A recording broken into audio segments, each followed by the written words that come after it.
All right, it's our last series, Mike. Last series today. Today, we still got a lot more coming up in the following weeks. Weeks. I'm tongue-tied today, apparently. It's What? just me. It's just you. You are so handsome with your new haircut, by the way. Oh, thank you. So handsome. It's Ben's. And do you to know what the Ben's problem credit. was, Ghost User? Hmm. You were even handsome before the haircut. Am I handsomer than you? Or Yes. less handsome? You're More? much more handsome than me. I don't think so. I think so. I know so. You know so? Anyway, Mr. Handsome User, can you please introduce the players? Sure. In the top right-hand corner of the map, it's the blue Zerg player, more handsome than me. It's E.G. Suppy. Suppy is very handsome. He is. He was very handsome. He has that kind of smooth look going. And on top of that, he has so much charisma and jubilance that it's hard to overcome that. It's just like that person. He's the happiest person I've seen Yeah. at events, actually. He always is just so happy all the time.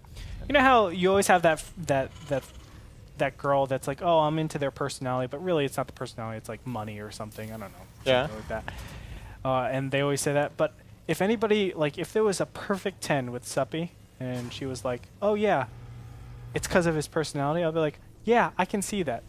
'Cause Yeah. It's just so dang nice. Anyway. So spawning in the bottom left-hand corner, we have the red Terran player, IVD Apocalypse. Yeah. Apocalypse, I would say his TVZ is probably his best matchup overall. I've just seen him play it really, really well relative to those other matchups. His TVP, I would say, is his worst. His TVT, it just feels like he takes a lot of positions he shouldn't be taking, and that's the only reason why. I think his mechanics in TVT, though, are really good. But what's your take? I know you have more experience with his ZVT. I think his ZVT, I'd say it's his second best behind his TVT. His TVT, sometimes he doesn't take the best positions, but he has a pretty good success rate nonetheless. His TVZ is very good as well, though. They're both about the same, maybe, with one a bit stronger than the other. He likes to play kind of macro games, but he's more focused on 2-base aggression sometimes than other Terran players.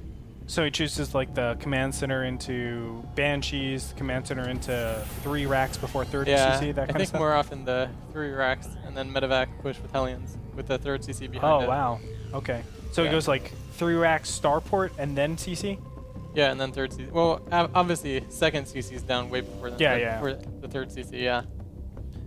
That'll be very interesting. Of course, it's always interesting to see the engineering timings as soon as you do that, because the way you actually stop a lot of 2-base aggression isn't countering that attack. It's actually waiting until you get 2-2 and just overwhelming like crazy. You have incredible map control for a good like minute to 2 minutes. But we're going to see a nice little attack coming in with the Reaper. Apocalypse is able to do a little bit of damage here. Units lost, and you can see already 2 units lost. It's a single Zergling and a drone. Yeah, the drone that died was just one that I think he was trying to sneak out to get a 3rd base. And it got picked off. Yes. That one drone isn't that big of a loss, though. You can lose no drones if you micro perfectly, but losing one isn't bad. So I think it's still pretty even. Definitely so. Behind this, Apocalypse has not really shown. It looks like he might be going for a 3rd command center based on his his SEV positioning over here. I think so too. And it will be a 3rd command center. No, it's a starport. Whoa. So maybe... Actually, this is kind of interesting. Yeah, he's not doing anything with his barracks. He still has a lot of money, too. Oh, Like, because he's microing. My bad, guys. Lost his 2 Reapers. Let's look at the units lost tab. He didn't kill anything. TT. And because of that, his factory production is a little bit later. He does have an extra Reaper all the way back at home. And Suppy's Overlord is being so brave because he knows that there's no anti-air, so he just used it to scout a lot. But I don't think he saw the starport. He didn't. Definitely didn't. He didn't even see if there's a tech lab on top of that barracks or anything like that.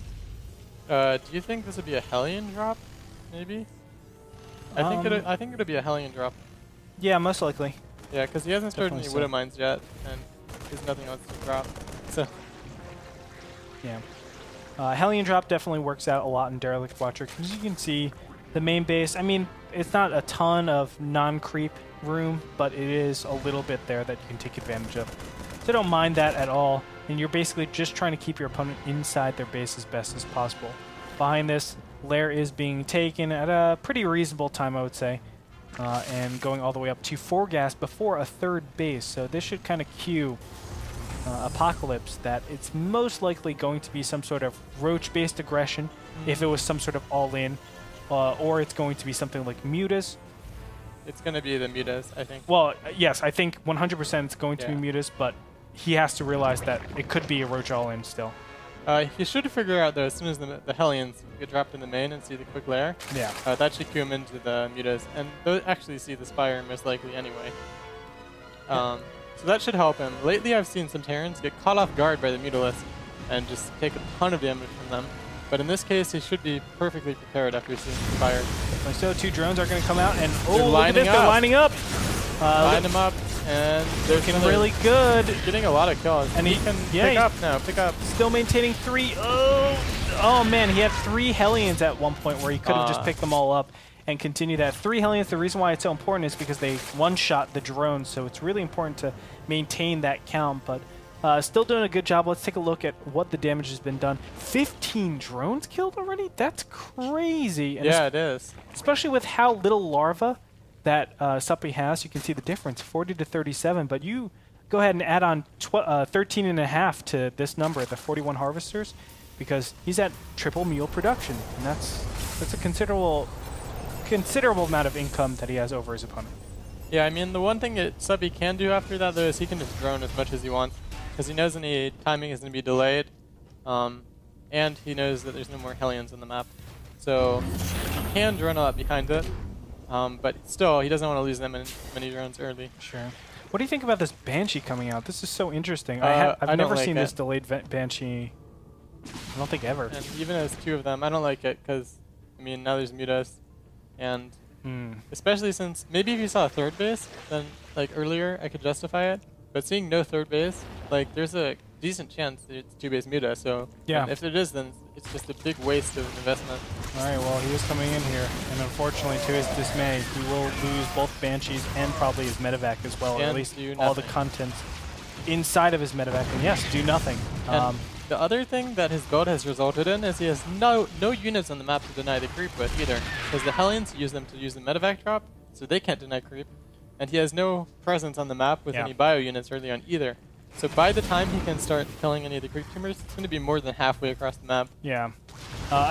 Taking out the medevac. There's normally this long continuation process for Terran where it's Hellions and Reapers in the beginning stages from 6 to like 9 minutes, 10 minutes into the game. They're the ones that's going to recede that creep back as much as possible. And then after that, the medevacs come out, so you feel safe. You can always pick up. You can stim, kill a lot of the creep tumors, and then just get out of there until the actual units come, which are normally a lot of roaches, a lot of mutas.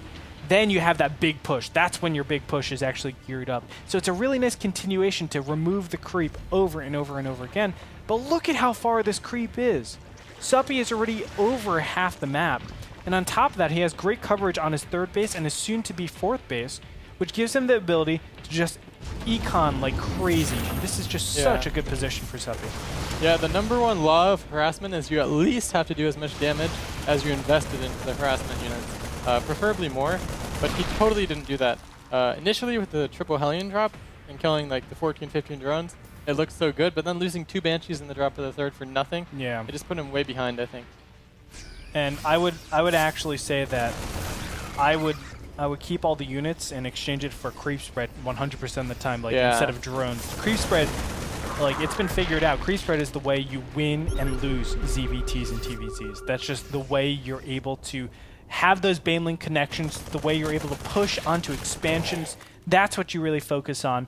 And receding that creep enables you to kill the expansion or whatever it might be. It really enables the power of your army. And if you don't do that, you're dead. I think something else must have gone wrong with Apocalypse's build, because he has almost no Widow Mines right now. He has 1 mine on the map, with 2 more in production. And at 140 supply, you should have more mines than this. Yeah. When he's able to do a push, he's going to have such a low amount of Widow Mines and be on creep. It'll be so hard for him to get something done. Yeah, I'm just looking. I'm not seeing a second factory. Normally you need a second factory. Oh, there it is. Second factory is being made right now. Absolutely essential, of course, for that tech lab, but as you said, the increased mine production. You need that out as soon as possible. because that's like your pseudo tanks. You're basically purchasing a 2 supply 75-25, you know, tank shot, or what tanks used to be, right? That's the purpose of the tanks back in Wings of Liberty, to kill those banelings, and now to kill the mutas. It just has so much more purpose, but it comes at, you know, larger cost. You have to wait, you know, almost 3/4 of a minute. I think Apocalypse is just a bit flustered, maybe. He's even building a second armory right now. He's obviously not going to be needing that for anything. It is good that he's moving on the map, though, to clear up some of this creep. This is exactly what he needs to do. And Suppy is probably not going to want to engage, because if he does, Apocalypse just stims and walks off the creep, and then he can't do anything. Bailing attack coming into the third base. We'll be able to connect on a lot of the SCVs and mules. Yeah, this is beautiful. That's a big win. I mean, such small amounts of investment being done right there. Was able to get a decent Widowmine connection, but this Mutaball is just getting out of hand. Yeah, and with the 4th base up and soon the gases to be mining there as well, it'll just continue growing at a faster rate. Yeah. And once you get about 24 to 40 Mutalisk, that's the amount that the Terran really can't do anything about. Then you need like multiple turrets at your expansions. And I mean, it just gets out of hand. Yeah, it gets so much out of hand. And the way you kind of dissuade this from happening is to have that aggression, right? To always force constant banelings out. And if they ever switch over to mutas, boom, your Marines are inside the 3rd base, inside the 4th base, and you're really punishing. But now, all of a sudden, these mutas come over, and because of how the beginning is started, it looks so simple, but it's really just a huge process of the beginning stages and the build orders. Apocalypse is just going with the gigantic Doom drop over here. Maybe he can get something done. I mean, this is spotted so early, though. Yeah. I don't know. The Mutalisk are like harassing and out of position, which is why he's going for this in the first place. So maybe the Medivacs won't die, but I don't think they'll be able to do any damage either. Well, look at this. I mean, the armory makes a little bit more sense now. Thors and Hellbats on the way, so he's looking to have this bio plus mech. Yeah, the problem is his economy isn't what he wants it to be. Yeah. So it's going to be so hard to produce those units and replenish the bio mine count. And to get out of there. Speaking of the mine count, I don't see a single mine in this army he's moving around the map with now. I don't either. And here's the big engagement. It's off creep, so it does help Apocalypse quite a bit, and that's why Suppy is going to be deterred from doing that engagement. Now clearing up a lot of creep. I like this. Apocalypse slowly starting to gain a little foothold on the map, but that's just a small little piece. He's dancing with death here, though. This army he has, it cannot stand up to what Suppy has. Yes. Suppy has a lot of banelings, and you either need mines or Hellbats. You don't necessarily need both, but you need one or the other. And right now he has a single Hellbat in this army. Yeah, not going to be nearly enough to counter everything. 3-3 on the way. 2-2 just about to finish up for Suppy. So he's even looking good now, expanding to the bottom right-hand position. You can see the creep spread is still fantastic. As Suppy is just going to keep refueling. I think the first engagement is going to be a massacre. I do too. He's building Thors, but that's not what he needs against Ling Muta Banling. The Thors, they're amazing units against the Mutalisk after you have Hellbats or Mines. But you need either Hellbats, Mines, or Tanks. You need something that has splash damage to deal with the Zerg army. Yeah, I think he's just looking for a miracle, right? Like, all of a sudden a mine hits everything and then you get a good tank volley off or something like that. I mean, but that can't happen if you don't have any mines. Yeah, precisely so. Apocalypse just dancing around trying to have some semblance of map control. Yeah, this is good how he's splitting the map with medevac drops at the top and the bottom at the same time. It makes it hard for the Zerg to deal with it. And I think this is his best way to handle the situation. Adding additional factories as well, this is good. This Hellbat, Mine, Tank, Thor count is lower than he needs it to be. And adding 3 factories will be able to kick up the production and get an army that can actually fight with stuff he has. Yeah, I love this. Like, it buys him a lot of time. I think this also punishes a lot of Zerg players that don't split up their mutas. Now, I say that with a grain of salt because I know at the same time, splitting up your mutas, you don't want to be doing that in this matchup. But against harassing, just straight up harassing, I think that's the best way to just shut it down really fast and then go for that counterattack. Because right now, Suppy's looking for a chance to attack, but every single time he goes to like group up, he's always being attacked some way or another. So that's why in the beginning phase, just split him up 12 and 12. It's okay. It's still enough. From the position Apocalypse is in, I think he's playing it pretty well. I like how he's slowed down the pace of the game and used medevac drops to secure this 4th phase and attempt to transition into a more factory-heavy composition. Yeah.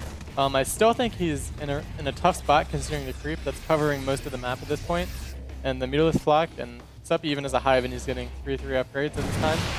But Apocalypse, if he can do anything to come back, I think what he's doing is the correct choice. Oh, Thor gonna get a nice shot. Wow, all those Wow. units in the orange. Halloween's coming up, but you do not want to be orange and red. Gonna have to back out of there. Those mutas need to regen all of their health if they want to attack again. You can see the power of those Thors. And remember, I mean, those Thors, once they get 2 upgrades, Yeah. they will be able to, well, not anymore with the +1 Carapace. But once they get 3 upgrades, Oh, he's gonna lose his 3rd command center. That's huge. that is pretty crazy. Now, besides that, now he only has 2 orbitals on the map. This means less Oh, deals, less scans. God! Oh my god. This is a massacre! Yeah, and that's just the result of not having enough Hellbats mines. And I mean, even though he's stopped that, guess what? Suppy can just resupply and should be able to clean this up. It's only a I would even handful say of stuff. that's the results of stepping on creep. Like, you will never be able to micro. I mean, but at some point he has to step on creep, right? Like, if he there's so much creep on the map at this point, he's gonna have to go on it when he wants to take the fight. Yeah, I guess so. I mean, I always feel like it's just going to be a terrible engagement no matter what. Yeah. And that rings true over here in game number 1 between Suppy and Apocalypse. Suppy is taking out everything at this point. The medevacs need to evacuate immediately. Hellbats and Marauders are going to be taken out. And it looks like it's all things are said and done. It's a 6-base Zerg against a 1-base Terran. Yeah, and Suppy's adding another 8 Mutalisk, and he doesn't... I'm not sure. He could maybe go Ultras instead since there's so many Thors being made. Thors, you might think they're good against Ultras, but they're not actually that good anymore. I thought they were going to be good. I mean, the problem is if you go Thors, you have less other units. Yeah, I mean, it's 6 supply. That's Yeah. such an incredible amount. And he doesn't have any mines or anything to deal with the links. So an Ultralist force could just kind of roll him over. Yep. Against the mutas, it's okay. But unless the Zerg player messes up and doesn't magic box, they're not going to be able to kill the mutas in time. Well, the way I see it is a lot of the micro works on kiting for TVZ. And if you're getting Thors, you're basically saying, I'm not kiting, which almost empowers the Banelings to an extent. Or it isolates the... oh, good Baneling connection there. It isolates the Thor altogether. But yeah, this is just getting worse and worse and worse. Magic box is worse. There it is. Can't do anything. Suppy will GG. take game number 1, ladies and gentlemen, in this best of 3